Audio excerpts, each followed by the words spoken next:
What's up, Melanated family? This is your boy Harrison bringing you another episode of History Matters, where we basically explore the history behind the people, places, and situations from our past just to get a clear understanding of how we are to move forward. Now, please do me a favor, hit the like button on this video, hit the share button.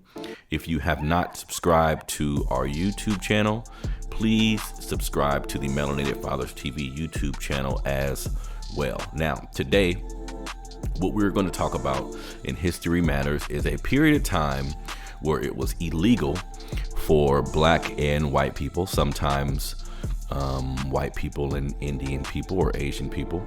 But there was a time in this country where it was illegal for us to get married. In this period of time, or these set of laws were called the Anti-Miscegenation Laws.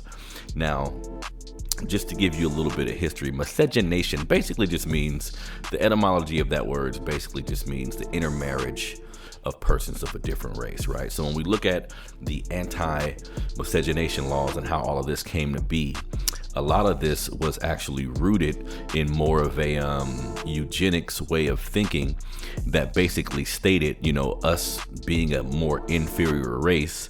If a white man or a woman procreated with an inferior race, it would somehow deteriorate their gene pool, hence, preventing them to move on as a white civilization. So this was pretty much the mindset of a lot of the lawmakers who were in charge of constituting some of these things. Also keep it in mind, even though they had the anti-miscegenation laws in place, during slavery, white slave masters were having their way with female slaves and sometimes even male slaves as well, right? So some of the creation of the anti-miscegenation laws was kind of put into place just to protect the white male slave owner who was basically able to mate with a female black slave, and because of the anti-miscegenation laws, if they produced a child from that union, that child wouldn't be eligible to receive any of the benefits from the free father. So some of those, a piece of this law being instituted was definitely to maintain, white supremacy at the time. So let's get into some of the details here.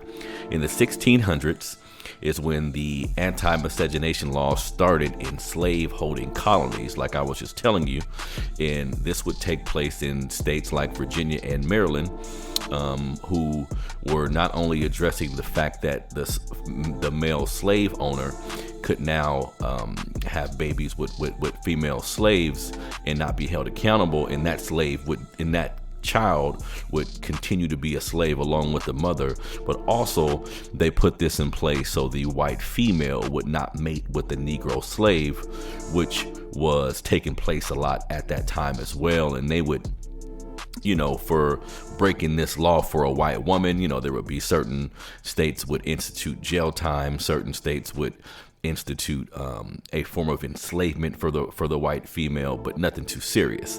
Now, these laws eventually spread to northern states like Pennsylvania and Massachusetts, and when they instituted their laws, they made it so, they went by the one-drop rule.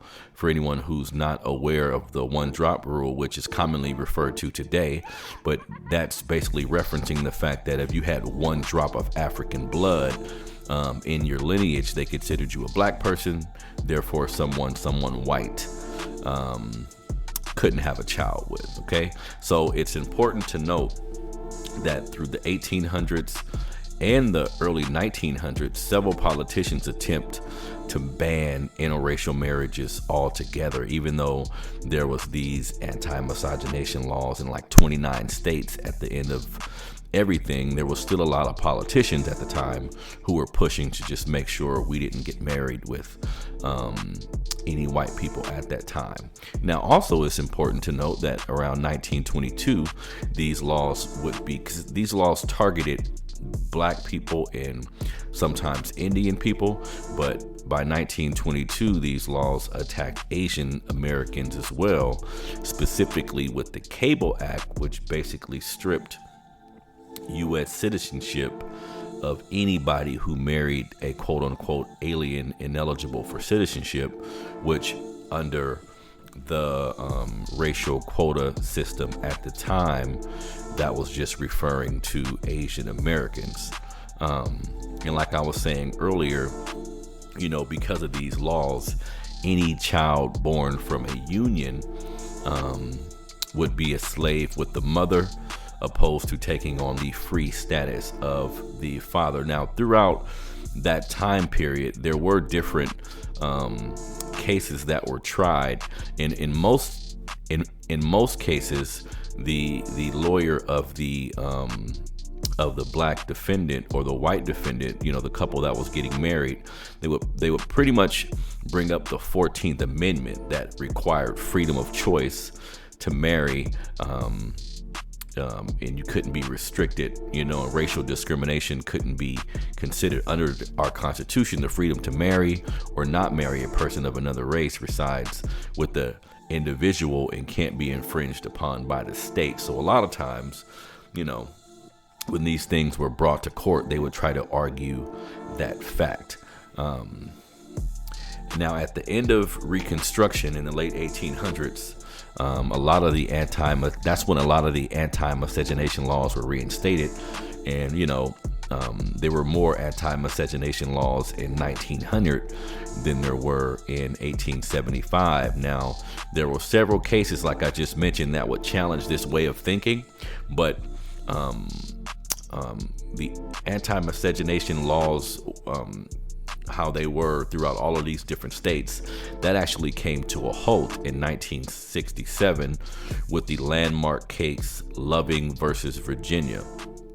Now, this was basically a case where a 17-year-old black girl named Mildred Jeter and her childhood sweetheart, a 23-year-old white construction worker named Richard Loving, they basically married in Washington, D.C., and they tried to return home to their state of Virginia.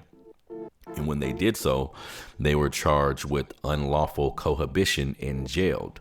Now, Mildred Loving, at the time, wrote then Attorney General Robert F. Kennedy for help.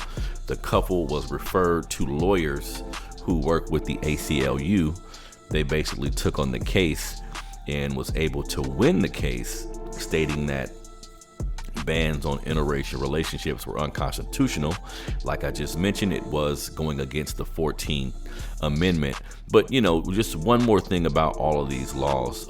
The main reason why these states were able to get away with it is because the Constitution kind of left this up to individual states to regulate marriage, so because of that, they were able to institute these laws based on race, guys. So it's important to understand where we came from, like I said, so we can get a clear understanding of where we're going. Now, at this moment, there are no states who have anti-miscegenation laws. I think the last state to institute the law and then disband it, or ban it rather, was Arkansas, if I'm not mistaken, and that was like in the year 2000. So it's important, guys, that we understand the systematic efforts that have been put into place to not only control how we maneuver in this country, but also control who we choose to date. So this has been another episode of History Matters. Again, please go to Melanated Fathers TV on YouTube, hit that subscribe button, hit that like button. Thank you guys for listening.